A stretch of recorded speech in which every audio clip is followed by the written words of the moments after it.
Hello, it's me, Daryl, Florida Catholic guy.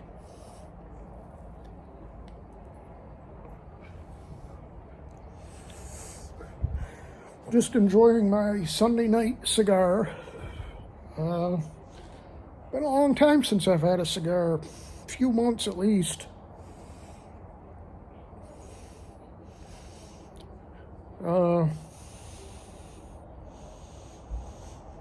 So I finally went to Mass today after about 3 or 4 weeks not going.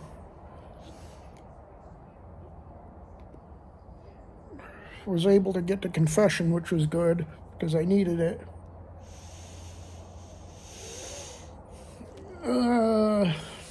So other than that, I'm doing pretty good. I mean, with that, I'm doing pretty good.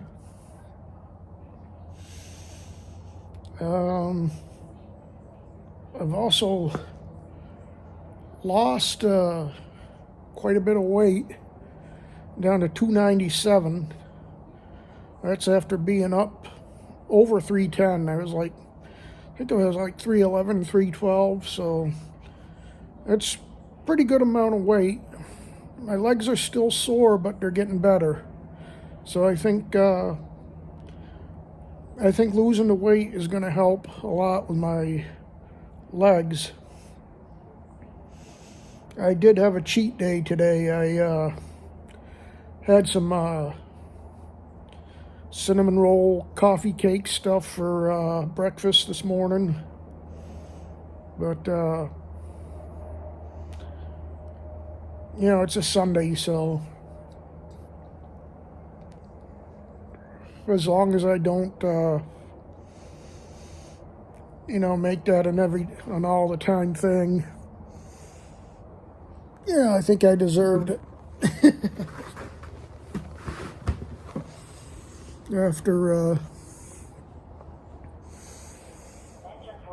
After the stuff I've been through, well, I don't know if you can see the moon, but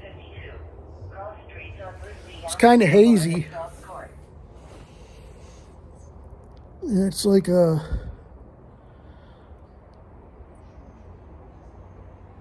guess they call it a crescent moon.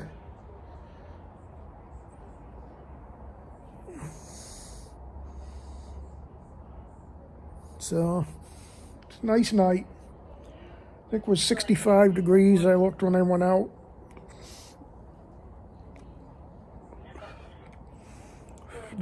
For the foreseeable future, going to be around or above 80 and sunny.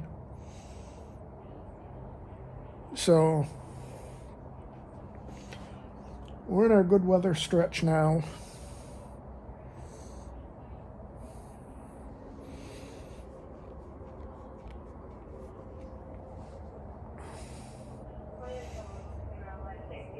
I'd like to start getting out and doing some walking. Probably help the legs out a little bit, strengthen those leg muscles. Help a little bit with the weight loss.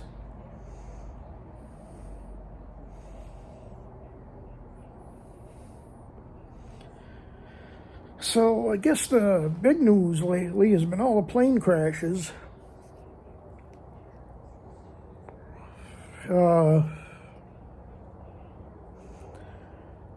You had one in Washington, D.C., where Army helicopter flew into a passenger jet. I think it was 67 people perished. Very sad.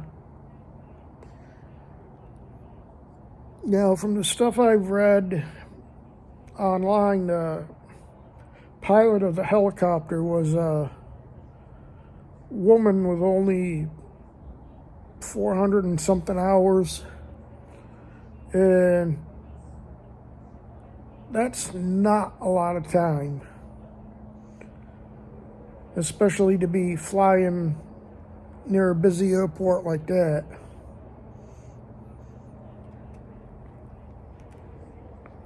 Most commercial commercial companies won't even consider you unless you have at least 1,500 hours, and some of them even more than that. So I also read that she was part of Karine Jean-Pierre's security escort or something like that. So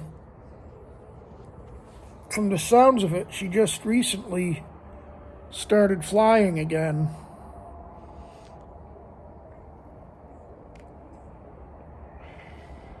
So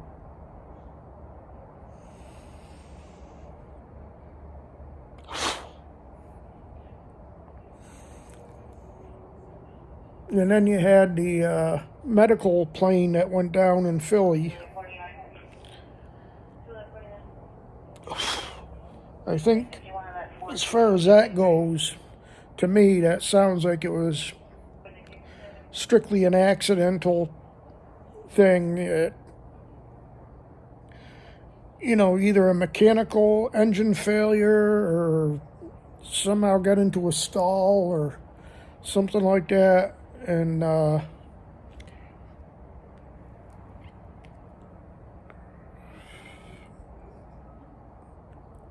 very tragic. A kid from Mexico and I think it was his mother was on the plane. And of course there was, I think they said 2 doctors and the pilot and co-pilot. So very sad. Plus a bunch of people on the ground, I guess. I don't know how many have injured or killed on the ground, but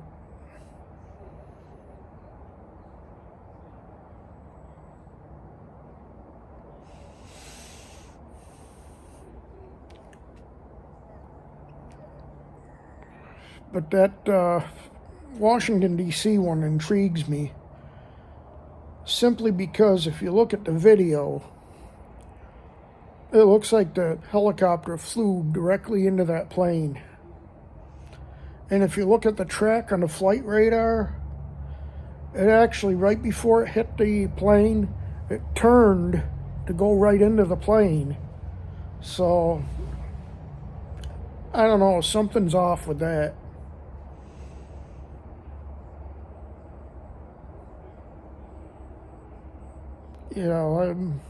I'm not one for big conspiracy theories, but there's something not right with that.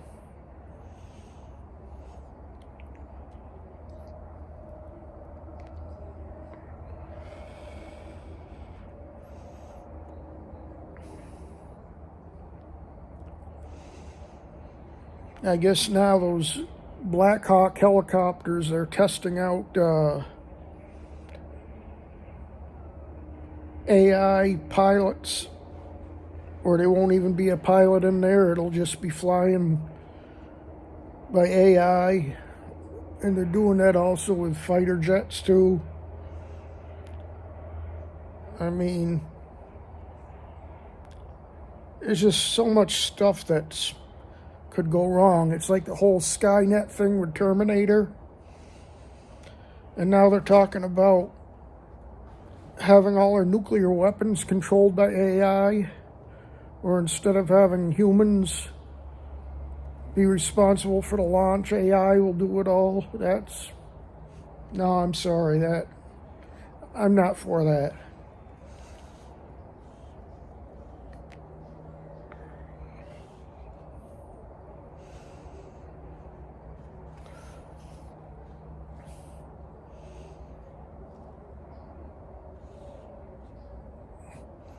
I mean, if you think, going back to the Cuban Missile Crisis and the stuff that happened there, if they had AI controlling everything, that submarine that had their communications go dead with Moscow, they would have launched. They wouldn't be that Russian seaman or whatever he was, officer or whatever he was, that said no to the launch. It just would have launched automatically, and we all wouldn't have been here.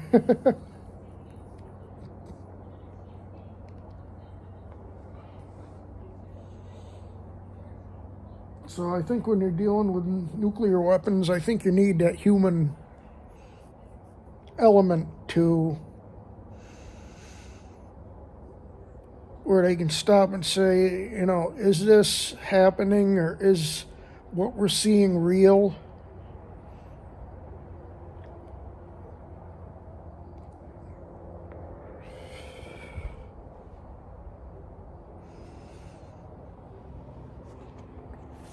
I mean, the Russians, they have their dead hand system, but a dead hand system is a little different, because what that does is, if it detects that a nuclear weapon has detonated in Russia and there's no kind of input, launch orders from the Russian government after a certain amount of times, then it'll launch everything.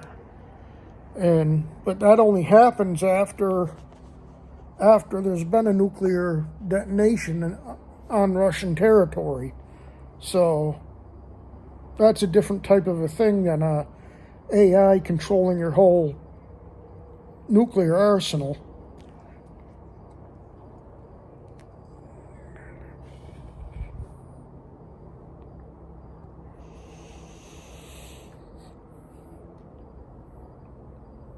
But the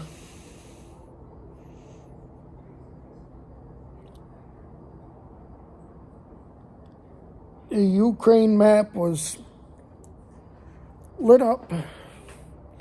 A lot of the country was lit up with rocket alerts earlier, but they since dropped off. So I don't know.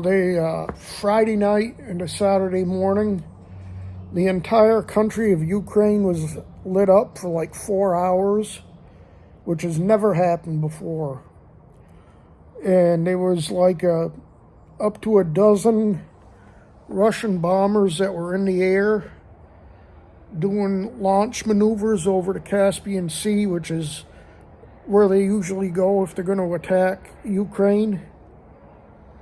But there was some rocket attacks in different areas, but it was nothing that major.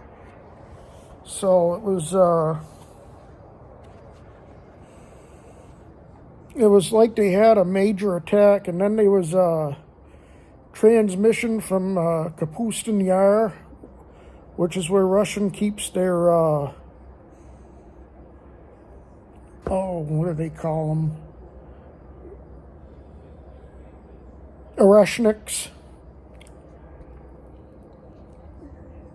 Those are the well, they're not ICBMs, but they're intermediate range, IRBMs, intermediate range ballistic missiles, that has multiple, up to I think 7 warheads on one rocket. And the last time they launched, I think it was like a month or 2 ago, Russia was basically testing them. They didn't even have any they just had a dummy warhead on them. And even without a warhead, it destroyed a huge factory building, and it went well underground and destroyed the underground stuff. So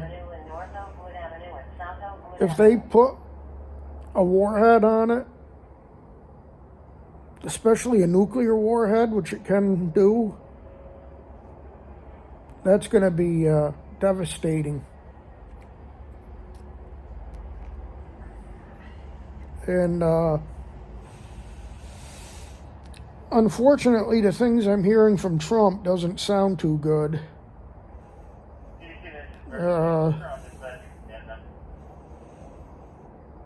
I don't know if I talked about this in my last video. Maybe I glanced over it a little bit or whatever. But he's been talking about putting sanctions and tariffs or whatever on Russian oil and to make them come to the negotiating table. And I know I talked about this before. Russia is winning this war. There's, I'm sorry, there's just, there's in no way is Ukraine ever going to win this war. Even one of the channels that I watch, that the person that runs the channel, he's a real very pro-Ukraine, and he even said, Ukraine isn't going to win the war. But he still wants us to support him and whatever. And Rescue 18. Respond to unconscious fainting initial response. 518. 91 Drive. he thinks people like me that, I don't want to say I support Russia, but I understand where they're coming from. He thinks we hate Ukraine. I don't hate Ukraine. I don't like Zelensky. And for good reason. He's getting all his people killed. He's literally kidnapping people off the streets, putting guns in their hand and sending them to the front line.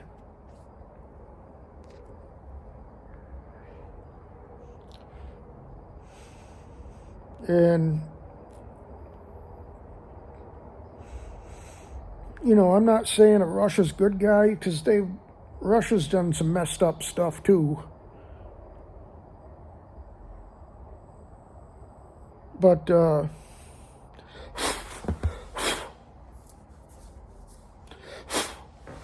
I think, either a month or two ago or whatever it was, Putin was talking about somebody asked him about the civilian casualties.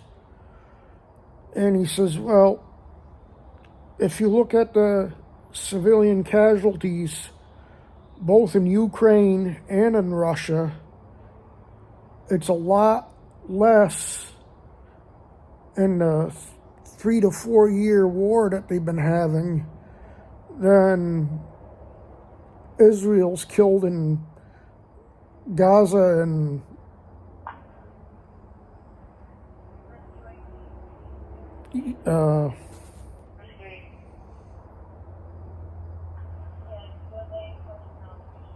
Gaza and Lebanon in just over a year.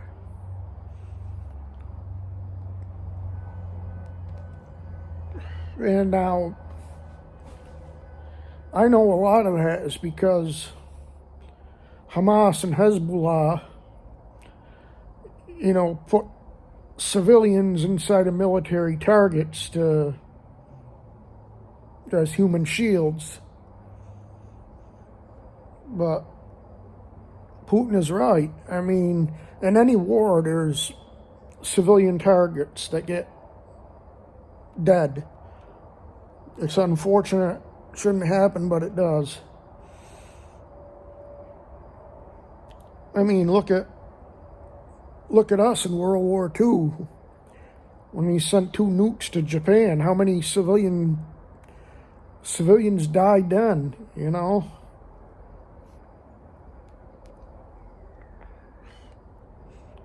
Was it the right thing to do then? Maybe. I don't know. I wasn't around back then. I didn't know I've read stuff and researched stuff, and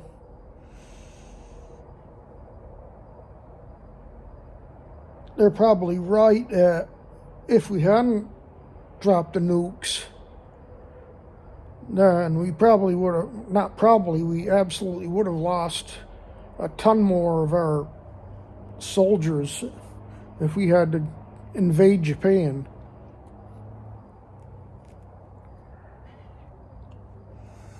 Because, I mean, you think about it, we dropped the first nuke, and Japan still wasn't ready to surrender. It was only after we dropped the second nuke that they said, yeah, I think we better surrender now. Rescue 3. Respond to chest pain So, initial response. 11921. Black Grass Court. Cross streets are Palmera Vista Drive.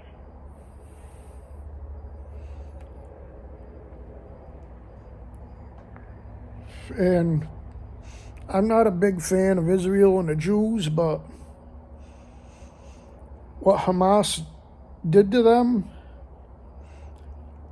taking all those kids hostage, killing them, and doing unspeakable things to them, I understand Israel doing what they feel they have to do.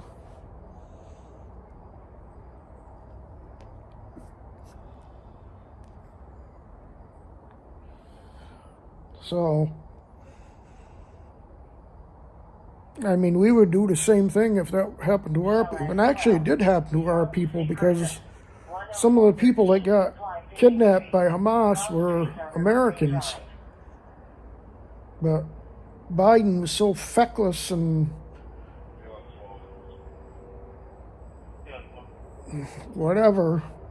And he didn't care about our people.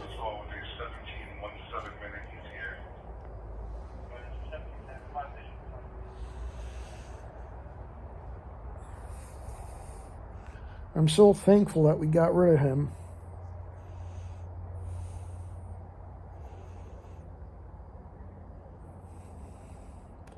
Then I've been arguing with some of the liberals on some of my Facebook friends that are just out of touch with reality, that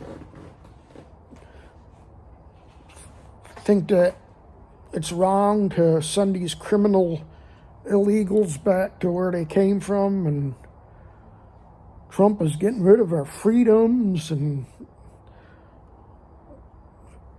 he's having unqualified people. I'll tell you one thing, I'll take any one of the people that Trump has put up there, their qualifications, over any of Biden's incompetent morons.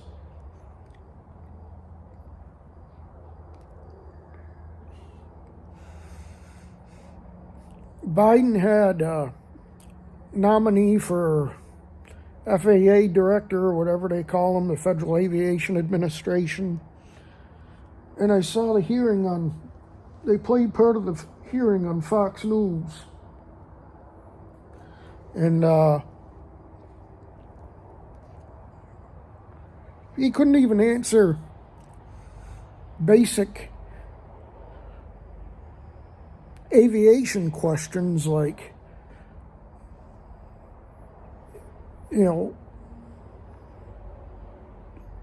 what are some of the restrictions on security areas?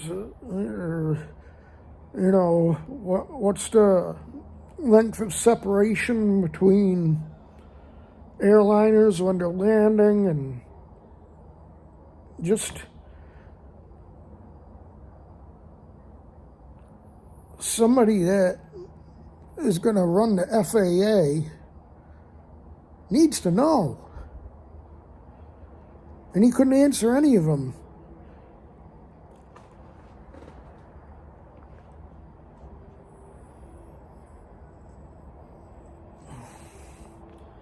Yeah, that was so embarrassing. He had to drop out because he embarrassed himself so much.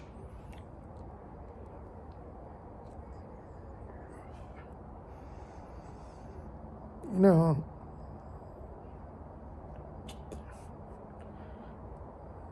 It's one thing to have DEI and private corporations.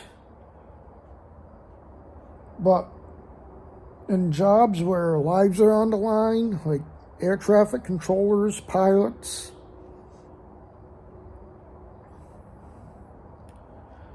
it can't happen.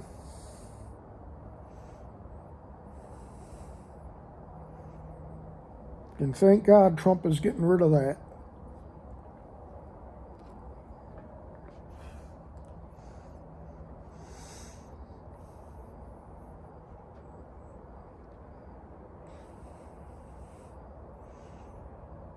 I find it funny. There was I don't know if it's still going on, but there was a protest in Los Angeles where a bunch of illegals were blocking one of the big roads out there, the 101, I guess it was. And they're all carrying flags of other countries, mostly Mexico.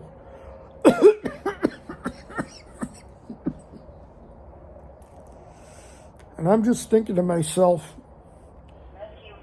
Border Czar, I think his name is Holman, he should just go out there with a bunch of ICE people and arrest them all and deport them.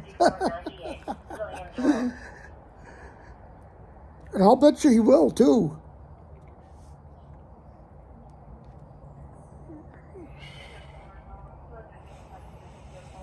That's like I saw a story from Massachusetts, and people are crying because this quote-unquote 18-year-old child was arrested and awaits deportation because she was involved in a domestic violence incident where she beat up I don't know if it was a 9-year-old, 10-year-old, something like that. Well, 18-year-olds are not a child. 18-year-old is as an adult. And they're saying, oh, she wasn't a violent felon. Well, I'm sorry, but beating up a 9 or 10-year-old child is a violent crime. And so all I gotta say is goodbye.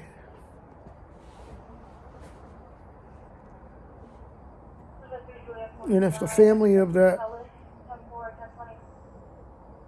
girl doesn't like it, they can go back with her.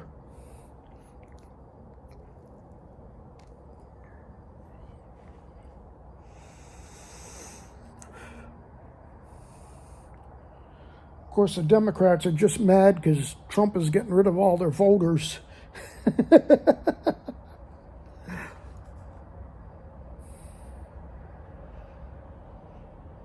Well, to see what's going to happen is when all these people are deported,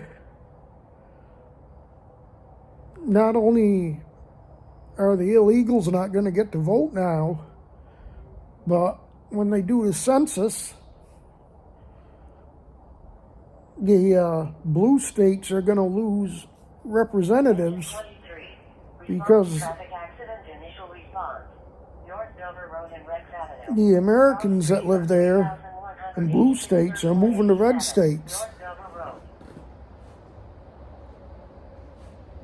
So states like California, New York, and Massachusetts will start losing not only congressional seats, but also electoral votes, and places like Florida and Texas and whatever other red states they're moving to will gain congressional seats and electoral votes.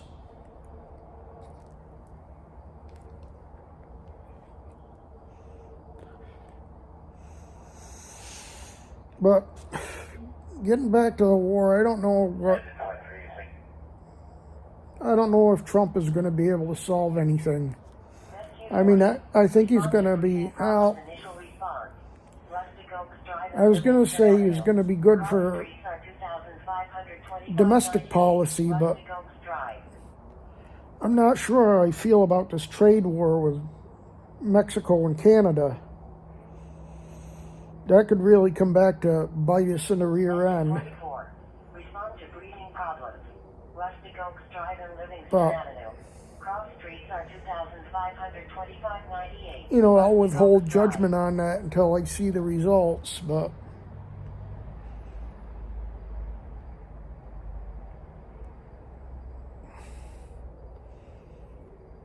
I think the thing with Russia is a no-win situation. Eventually, Ukraine's going to have to give in to what Putin wants, or there's not going to be a Ukraine left.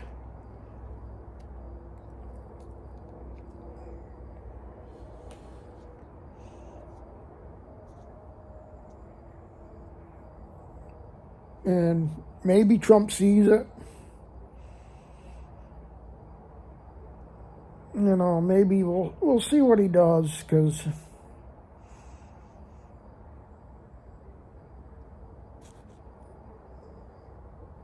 Ukraine has taken out almost 25% of Russia's refineries, and Russia's not going to let that stand. They're either going to use tactical nukes or the Oreshniks with major warheads on them. Because Putin did say that he's got warheads for the Oreshniks that can do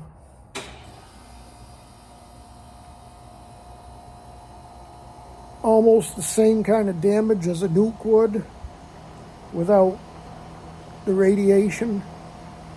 So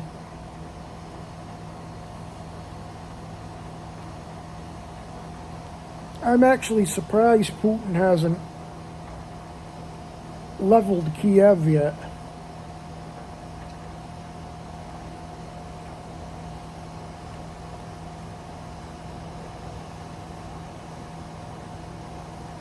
I guess in the bombing Friday night, Russia hit, I don't know if it was accidentally or on purpose or what, but not sure what city it was, but Russia hit a big apartment building, and from the pictures I saw, the apartment building's just leveled. I guess there was a bunch of people that got killed. But here again, Ukraine's done the same thing in Russia. Ukraine's hit apartment buildings in Russia, too. And Russia's hit apartment buildings before that turned out to be housing NATO personnel. Just today, Zelensky claimed that he killed a bunch of Russian and North Korean generals in a strike in Russia.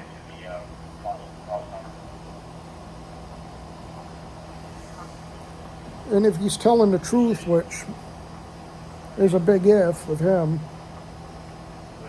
Russia's not going to be too happy with that.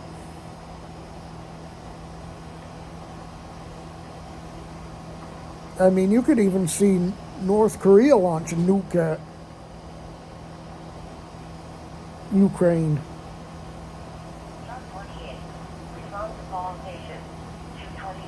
So,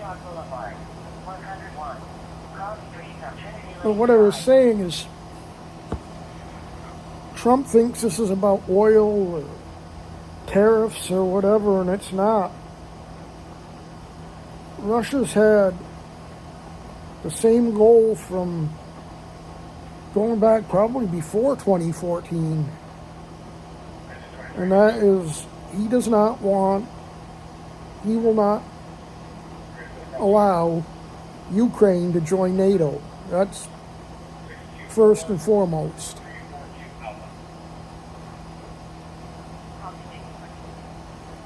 He's also, the preconditions he set for any negotiation is that Ukraine has to withdraw from Kursk. Oh, that's the other thing I heard through the grapevine is Russia bombed their own apartment building in Kursk today. Obviously, I'm sure it was some kind of accident. I mean, I don't think they did that on purpose, but you know, that's the type of thing that happens in war. You know, what was it, about a month or so ago, our military shot down our own planes. So,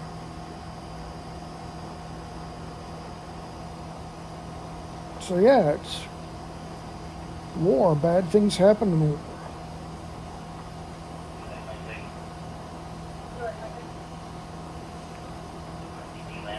And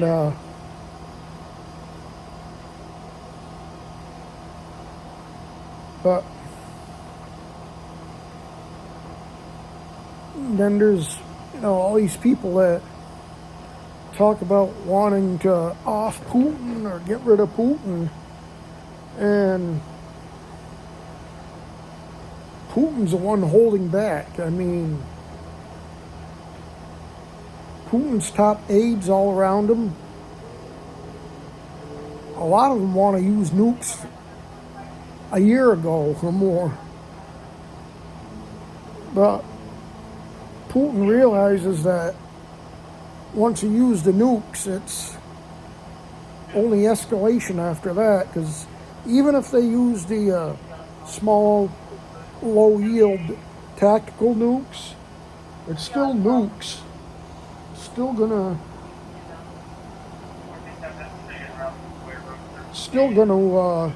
have the mushroom cloud and radiation. So then the question is, what do we do? What does NATO do to respond? And if we in NATO overreact,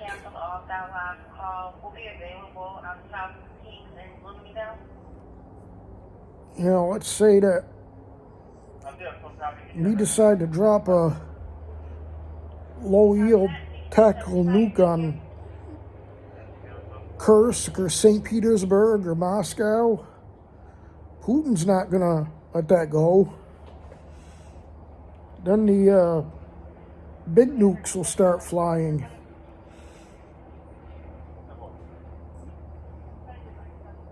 And Putin understands this. And now we've heard that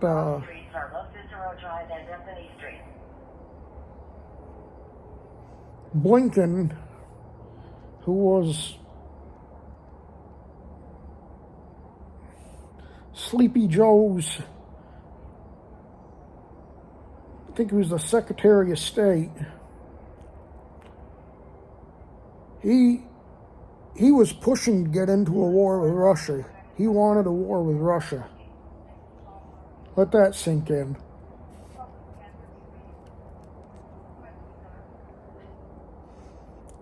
And the problem is he's had a lot of support from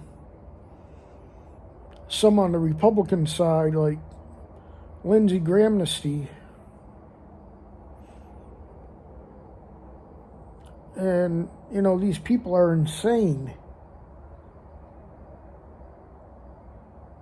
I mean, I'm all for trying to help Ukraine get the best deal they can get with Russia, but they had the best deal they could get. Back in 2014,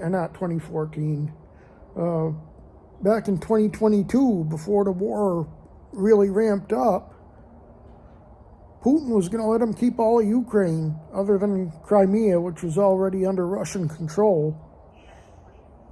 I've talked about this before, and all Ukraine had to do was promise not to join NATO and stop persecuting Russians that were living in Ukraine.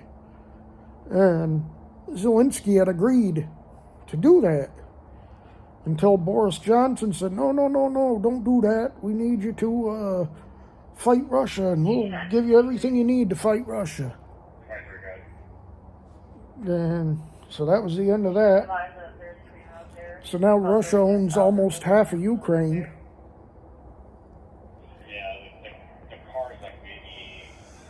And the longer Ukraine waits to make a deal, the longer it's going to be before, or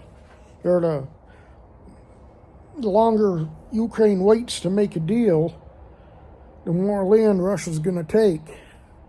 They're not going to give that land back, no matter what deal they make. And they're not going to allow Ukraine to join NATO. You know, people want to talk about the, I don't know what they call it, if it was the Abraham Accords. I'm not sure. That sounds like that was more of a Middle East thing, but there was some kind of accords, peace, treaty, deal, whatever you want to call it, that Russia and Ukraine signed, that Russia guaranteed the security of Ukraine, and the United States said that if Russia invades Ukraine, we would help them. But the other part of that was Ukraine was to remain neutral and not join NATO. So none of this started until 2014, when the CIA-led revolution in Ukraine started, when the United States put their puppet government in Ukraine. And that's when all the problems started. So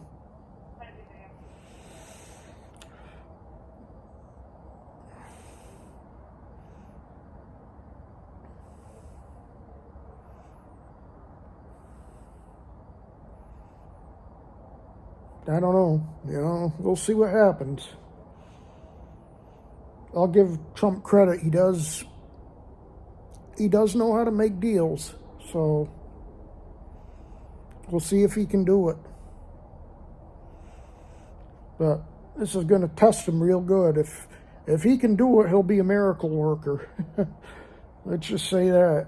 If he can get peace between Russia and Ukraine, he'll be a miracle worker. And I think it was Trump that said today that Ukraine needs to have elections before the end of the year, and I agree with him, because right now Zelensky's an illegitimate president because they haven't had elections since this war began. It's like Trump said, a lot of other countries have elections during war. We've had elections during war.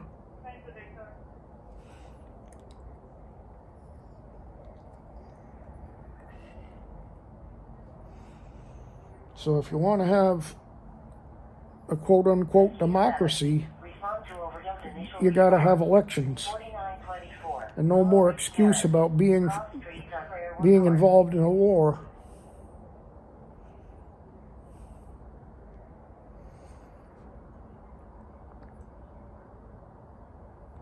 But we'll see. Before I go, I got to make a plug for one of my channels that I go, not my channel, but a channel that I go to a lot, that I support, that I got a membership to. And if I think about it, I think I've left a link before, but it's War Watch Intel. They have EAMs broadcasting 24/7. They have the flight radar up. They have, you know, in the chat, sometimes they play like some games and stuff. And, but it's a real good channel. It's War Watch Intel. War Watch Intel. In case I forget to put the link up, which I'll try to remember. But people in chat are great. Moderators are great. In fact, some people might have noticed I changed my username about a month ago or so, a few weeks ago, to Volodymyr Zelensky.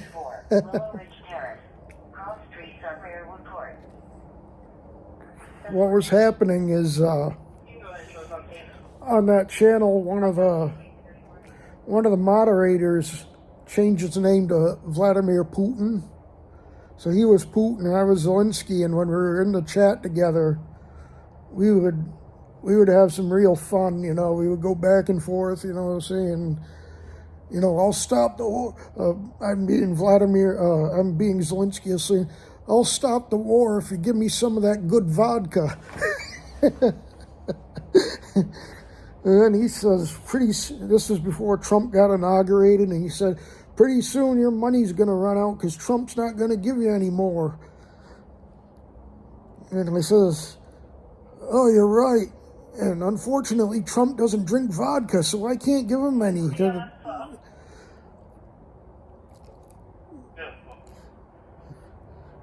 I'll see if I can get some cigars and vodka from you, Putin, and then maybe I'll end the war. But we were having a good old time, but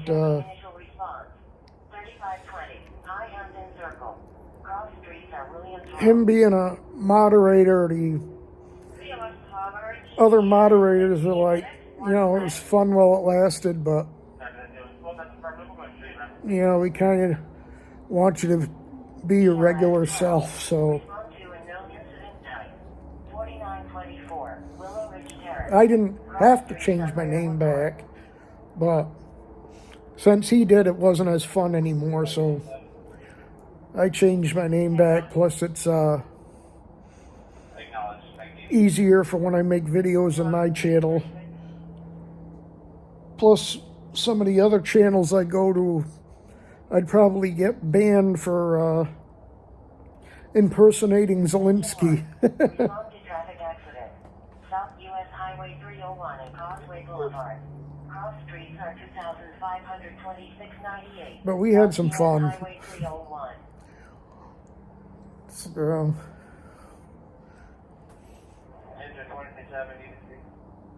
I think I'm going to wrap it up now. It's been about 48 minutes. So I want to get more active. You know, my channel's been stuck at whatever number of subscribers I'm on, but if I don't if I don't make videos, I'm not going to get subscribers. So if I don't make videos, I'm going to lose some of the subscribers that I have. So I'm going to try to get more active. So I'll say good night. God bless you. Thanks for watching. And I'll see you in the next one. Bye.